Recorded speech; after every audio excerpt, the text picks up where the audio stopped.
fi ayyi ardin tato wa anta mas'ulun an islamia an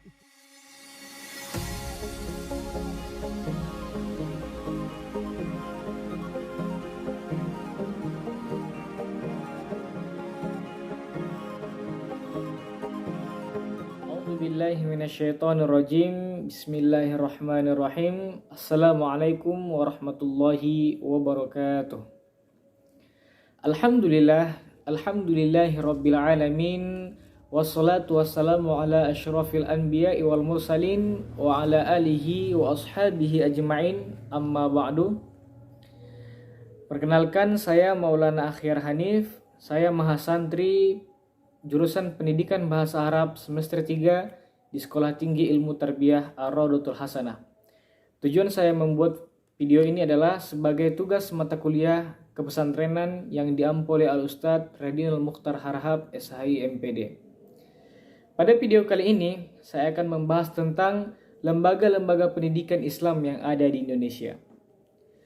Baiklah, pendidikan Islam di Indonesia telah muncul dan berkembang dalam berbagai bentuk lembaga yang bervariasi. Seperti yang kita ketahui, ada pesantren, madrasah, surau, dan juga ada maunasah.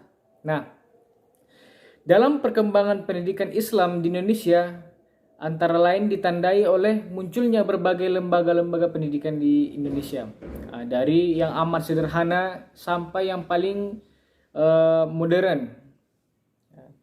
Jadi apa tujuan bervariasinya lembaga-lembaga pendidikan Islam ini adalah diantaranya itu untuk memperkaya khazanah ilmu pengetahuan yang bernuansa keislaman di Indonesia. Bahkan itu bisa menjadi rujukan para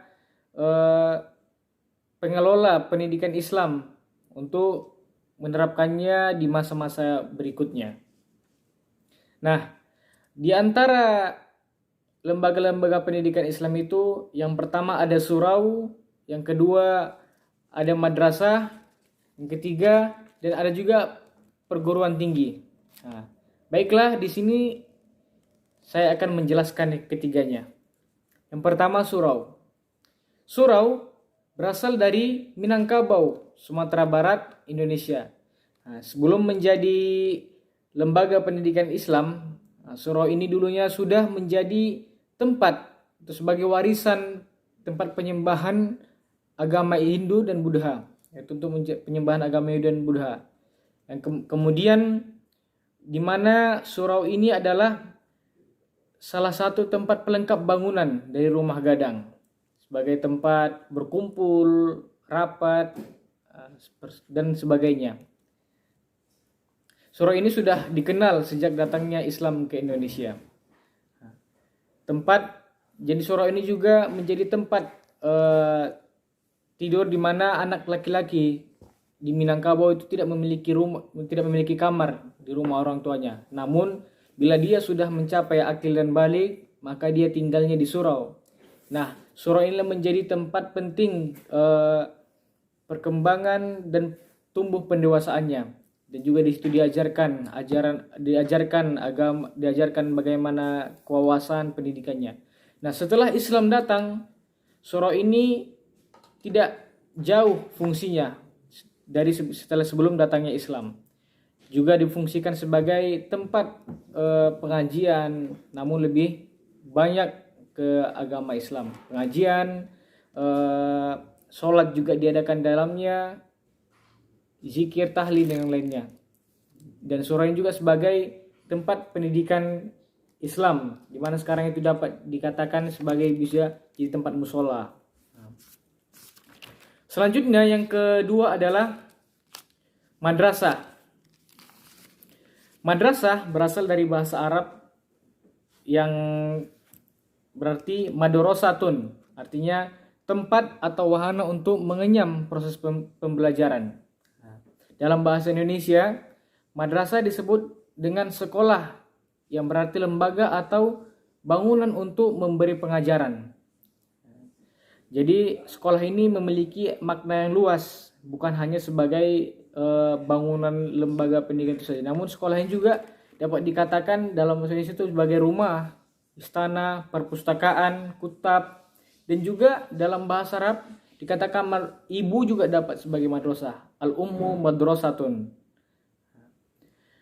Dan juga madrasah ini menjadi tempat di mana sebelumnya sebagai tempat kajian Islami, lambat laun sebagai tempat para raja-raja menyampaikan program kenegaraan dan keagamaan yang dianutnya.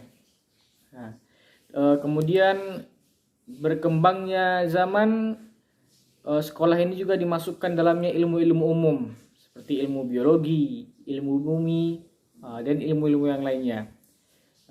Dan menjadi condong ke arah seperti pendidikan di barat, memakai papan tulis, tidak lagi sebagai sistem halakoh atau mendatangi guru-gurunya. Kemudian yang ketiga adalah perguruan tinggi. Perguruan tinggi, sejarah perguruan tinggi Indonesia itu berawal dari pada awal tahun 1945, yaitu ketika Masyumi mendirikan Sekolah Tinggi Islam yaitu STI di Jakarta. Pada April 1945 diadakanlah perkumpulan yang menghasilkan banyak tujuan. Di antara tujuan didirikan STI adalah untuk memberikan pelajaran dan pendidikan tinggi tentang ilmu-ilmu tinggi yang menjadi kepada para mahasiswanya, sehingga mereka itu dapat menjadi pesiar atau sebagai penyampai di tempatnya, sehingga memberikan pengajaran Islam di Indonesia dan memperluas dakwah Islam di Indonesia. Mungkin ini saja yang dapat saya sampaikan, kurang lebihnya mohon dimaafkan. Wabillahi taufiq wal hidayah. Assalamualaikum warahmatullahi wabarakatuh.